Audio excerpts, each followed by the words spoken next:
সূরাতুল ইখলাস বেশি বেশি করে তেলাওয়াত করবেন, আপনার নবীর প্রতি বেশি করে দরুদ পাঠ করবেন। আল্লাহ তাবারক তাআলা আমলের বিনিময়ে করে আপনার তাকদীর এবং রিজকের দরজা খুলে দিবে, অসুস্থ করে দিবে। আমি আগেই বলছি, কথা না বাড়িয়ে মুক্তাচার আঙ্গিক কথা বলি। মাত্র 2টা হাদিস বললাম সূরা ইখলাসের ফজিলতের উপরে। তৃতীয় নম্বরে আরেকটা হাদিস বলি। নবীর জামানার নবীজির জীবদ্দশায় একজন সাহাবী মারা গেল, নাম মুয়াবিয়া। তার জানাজার সামনে নবী হাজির হয়ে গেল। জানাজা হয়ে গেছে, নবীজির পা মোবারক গুলি এরকম ভাবে আলগি দিয়ে দিয়ে হাঁটতেছে। মানে আমরা ভিড়ের মধ্যে মানুষগুলিকে যেরকম সাবধানতা অবলম্বন করে হাঁটি, আল্লাহর পয়গম্বর এইরকম সাবধানতা অবলম্বন করে এরকম পা আলগি দিয়ে দিয়ে হাঁটতেছে। সাহাবীরা প্রশ্ন করলেন, ইয়া রাসূলুল্লাহ, কেন গো নবী আপনি এইরকম ভাবে হাঁটতেছেন? নবী বলতেছেন, সাহাবীরা রে, আজ যে সাহাবীকে কবরের মধ্যে রেখে আসলাম রে সাহাবী, এই সাহাবীর জানাজার মধ্যে আসমান থেকে এত ফেরেশতা আল্লাহ নাজিল করেছে, এই ফেরেশতাগুলো এরই আমি হাঁটতে পারতেছি না, এই জন্য আমি এইভাবে হাঁটতেছি। কি গো নবীজি, সাহাবী এমন কি আমল করেছে?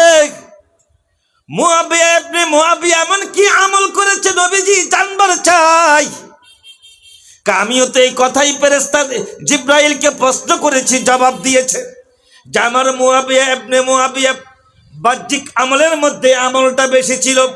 হাঁটতে, বসতে, শুইতে, বাজারে যেতে, উঠতে, বসতে সর্বক্ষণে সূরা ইখলাস তেলাওয়াত করত, সূরা ইখলাস তেলাওয়াত করত, সূরাতুল ইখলাস তেলাওয়াত করত।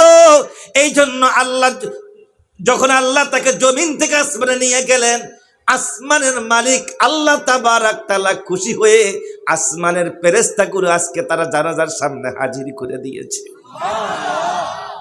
আমরা 4 নম্বরে আরেকটা হাদিস শুনি।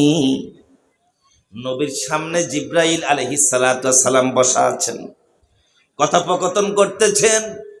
জিবরাইল এবং আমার নবী আলাপচারিতা করতেছেন। এক পর্যায়ে অনেক দূর দিয়া কম্বল পেছাইয়া একজন সাহাবী যাচ্ছে। জিবরাইল বলতেছে, গো আল্লাহর পয়গম্বর, ওই যে কম্বল পেছিয়ে আপনার একজন সাহাবী যায়, উনি কি আপনি চিনেন? না, আমি তো চিনি না। কে উনি? বলতেছে, উনি আপনার সাহাবী হযরত আবু যর গিফারি। আল্লাহু আকবার। কি রে জিবরাইল, আমার আবু যর গিফারিকে তুমি এইভাবে চিনলা কেন? কি কারণে চিনো? নবীজি গো, আপনার আবু যর গিফারিকে আমি জিবরাইল যে চিনি এমনটা নয় গো নবী, এমনটা নয়। আসমানের সকল ফেরেশতারা আপনার আবু যর গিফারিকে চিনে। কি আমল করে আমার আবু যর গিফারি? আল্লাহ তাবারক তাআলা আসমানের ফেরেশতাদের কাছে আমার আবু যর গিফারির পরিচয় করে দিয়েছে। হ্যাঁ, আপনার আবু যর গিফারির আমলের মধ্যে এটাই তো সে আমল, উনি হাঁটতে, বসতে, শুইতে সারাক্ষণে গুনগুন করে সূরা ইখলাস তেলাওয়াত করে। ইখলাস।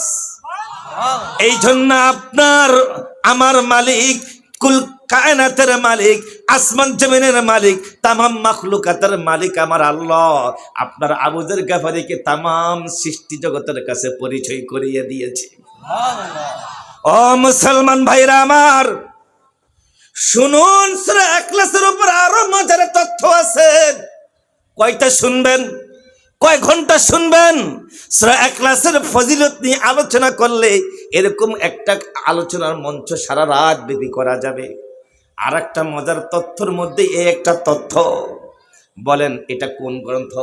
আসমানি গ্রন্থ। নাম কি? আল্লাহর কোরআন। বলেন না, নাম কি?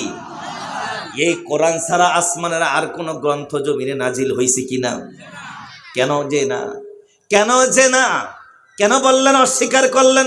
হায় হায়, অজ্ঞতাবশত বলছেন এই জন্য ঈমান আছে, জেনে শুনে বললে ঈমান থাকবে না। এই কোরআন ছাড়া তো আসমানি গ্রন্থ আরো আছে। নাম তাওরাত, নাম জাবুর, নাম ইনজিল, নাম সহিফা। এই কোরআন ছাড়া তো আসমানের আরো গ্রন্থ আছে, আসমান থেকে নাজিল হয়েছে। তাওরাতকে অস্বীকার করবেন?